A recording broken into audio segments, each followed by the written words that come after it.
Before you go, let me pray over you. Father, I lift up every person listening right now. Let your mercy cover them. Let your forgiveness wash them clean. Let your presence wrap around their heart like a warm blanket. Where there is guilt, bring peace. Where there is shame, bring freedom. Where there is brokenness, bring healing. Where there is emptiness, pour your love in completely. Restore the joy they lost. Rebuild the strength that faded. Renew the hope that slipped away. And remind them tonight that nothing in their past is stronger than your grace. Seal this message into their spirit. Walk with them, guide them, protect them, and let your favor follow them everywhere they go. In the name of Jesus, amen. Psalm 51 is David's cry after one of the darkest moments of his life. After he failed God, hurt people, ruined trust, and drowned in regret. And yet, God still restored him. God still forgave him. God still used him. And as he did it for David, he can do it for you. God is not done with you. God is not disappointed in you. His mercy is bigger than your mistakes. His love is stronger than your past. And today, through this psalm, God is washing you clean again. Have mercy on me, O God, according to your unfailing love. According to your great compassion, blot out my transgressions. Right here, David does something powerful. He doesn't hide. He doesn't pretend. He doesn't blame anyone. He runs to God, not away from him.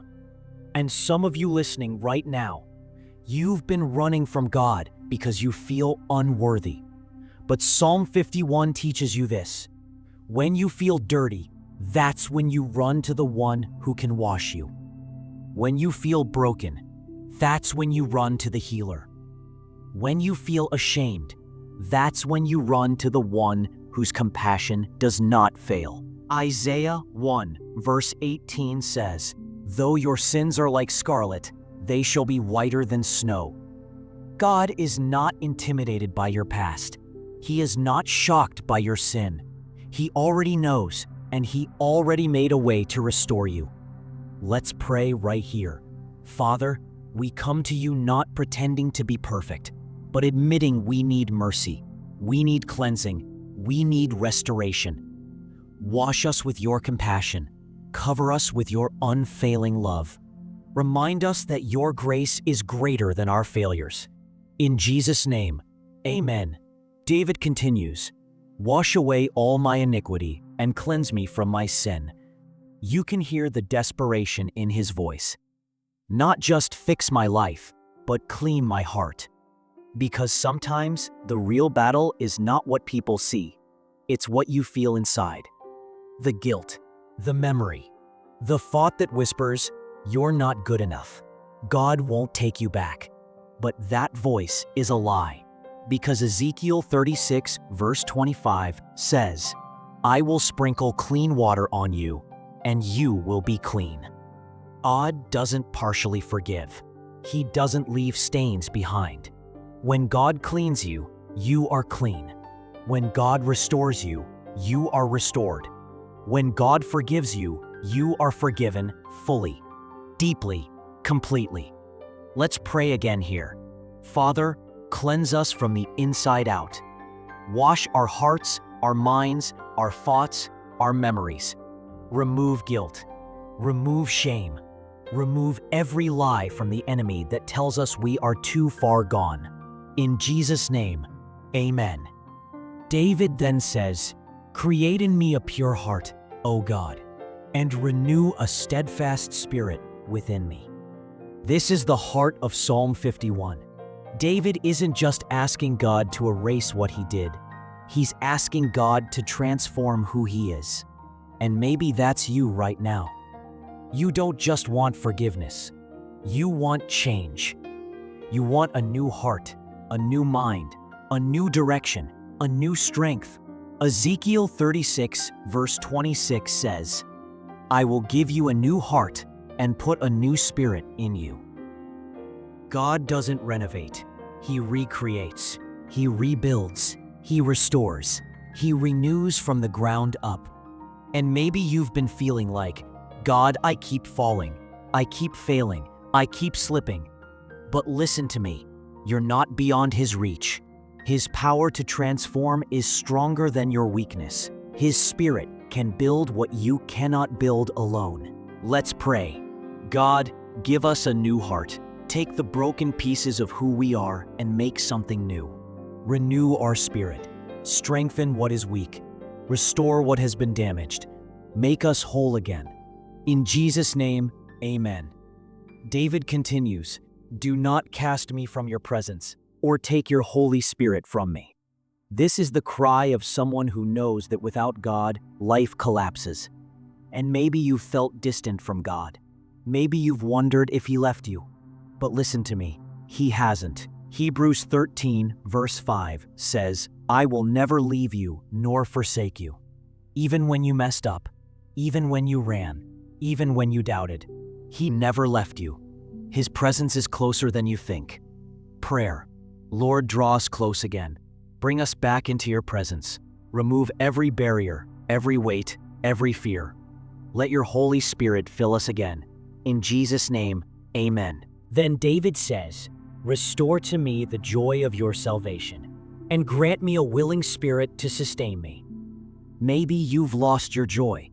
Maybe you pray, but you feel empty. Maybe you read scripture, but feel numb.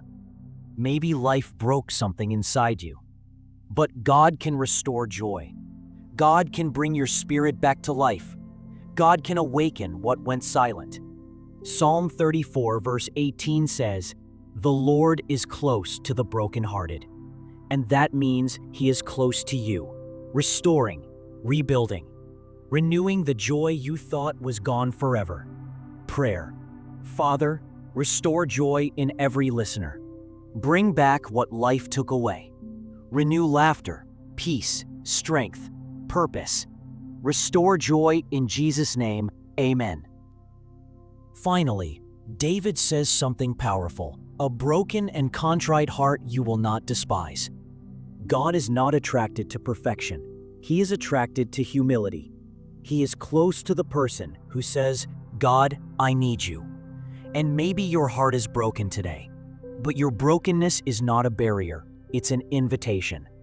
God does His best work with broken pieces. He heals the heart that admits it cannot fix itself. Final prayer. God, take our brokenness, take our weakness, take our past, take our wounds, and make something beautiful. Restore us completely. Fill us with your mercy. Cover us with your grace. Make us new again. In Jesus' name, amen. And listen to me. If you prayed with your whole heart, restoration has already begun. Healing has already started. Mercy has already been released. God is doing something inside you right now. Don't give up. Don't run away. Don't listen to the voice of guilt. Listen to the voice of grace. God is restoring you, rebuilding you, cleansing you, and writing a new chapter of your life. Before we close, let me pray for you. Father, I lift up every heart listening right now. Cover them with your mercy. Heal them where they are hurting. Restore what was lost. And remind them that your grace is bigger than their past. Let your peace settle over their mind. And let your presence follow them as they go. In Jesus' name, amen. If this prayer touched you today, hold on to it. And if you need more messages like this, messages of healing, comfort, restoration, and God's love, I invite you to stay connected here. Like the video if it blessed you. Share it with someone who needs God's mercy. And subscribe so you don't miss the next message God puts on our heart. This is Jesus-elated faith, and I'll see you in the next video. God bless you.